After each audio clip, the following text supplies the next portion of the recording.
Сәлем баршаңызға, менің YouTube каналыма қош келдіңіздер. Сіздермен бірге Айпана. Бүгін сіздермен үй жағдайында алтын түсте балды чак-чактың дайындалу жолымен және құпияларымен бөлісетін боламын.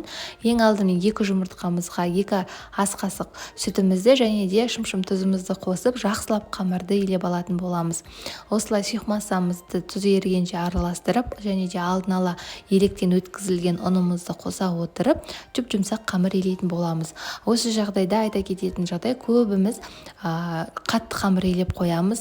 Негізінде ол жаюға ыңғайсыздық тудырады. Сондықтан міндетті түрде сүт қосып істейтін болсаңыздар, өте жұмсақ қамыр илем шығады және де ол жаюларыңызға өте ыңғайлы болады. Осылай қамырымызды жақсылап біріктіріп илеп болғаннан кейін бөлме температурасына тынықтырып қоямыз 30 минутқа.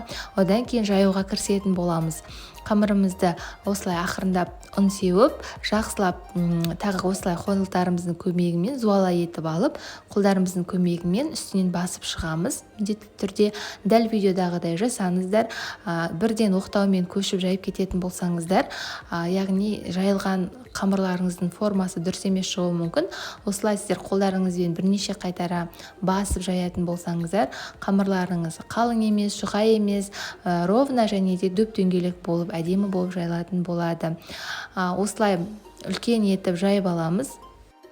Қамырымызды осылай үлкен етіп, қатты қалың емес, қатты жұқа емес көлемде жайып алғаннан кейін ортасына ұнымызды көбірек сеуіп, дәл видеодағыдай кескіндерге кесіп, жақсылап майға қуырып алатын боламыз.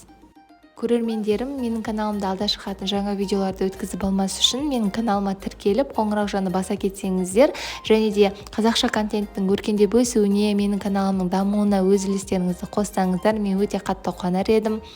Осылай қамырларымызды бір-бірінің үстіне біріктіріп шыққаннан кейін енді кесуге кірісетін боламыз. Дәл осылай мен ұзынша етіп кесіп жасадым. Сіздер өздеріңіз қалағанша формада кесіп істей берсеңіздер болады, ол маңызды емес. Бірақ та дәміне келген кезде дүкендерде тұрған чак-чактардан қарағанда анағұрлым өте дәмді болып шығады. Сондықтан міндетті түрде қонақтарыңыздың алдына қойсаңыздар да ұялмайтын өте дәмді тәттілердің бірі болып шығады. Осылай барлығын кесіп болғаннан кейін қолдарымыздың көмегімен осылай сілкіп-сілкіп араларын ашсаңыздар, қамырлар өздерімен өздері аралары ашылатын болады және де алдын ала майды қыздырып қойыңыздар отта. Осылай қызып тұрған майда аз-аздан салып, жақсылап қызарғанша қатты қуырып алатын боламыз. Чак-чактарымызды осылай майға қуырып алғаннан кейін бөлме температурасында салқындатып суытып алатын боламыз және де сол аралықта табамызды отқа қойып, қара және ақ күнжітті жақсылап отта қуырып алатын боламыз.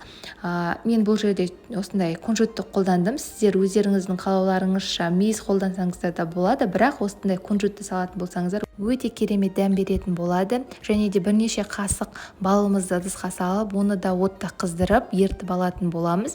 Және де еріген балымызды жаңағы суытып қойған чак-чагымыздың үстінен құйып, жақсылап араластыратын боламыз. Осымен біздің чак-чагымыз дайын болып қалды. Осылай чак-чагымыздың үстінен ыстық балымызды құямыз және де алдын ала қуырып алған күнжіттарымызды саламыз. Сөйтіп жақсылап араластырамыз. Біріккенше кішкене күнжіттен алып қалсаңыздар болады. Өйткені қонақтарыңыздың алдына қоятын болсаңыздар, тарелкаға салынған чак-чактың үстінен қуырылған күнжітті сеуіп, әсемдеп қойсаңыздар да болады. Өте әдемі болып шығады. Осылай жақсылап барлық шетіне біріккенше араластырып шығамыз. Осымен біздің чак-чагымыз дайын болды. Өте дәмді, балды, алтын түстес чак-чак болып шығады. Міндетті түрде жасап, жақындарыңызды қуантыңыздар. Сіздермен бірге болған Айпана. Назарларыңызға рахмет. Менің каналыма тіркеліп, мені қолдап, достарыңызға бөлісуді ұмытпаңыздар.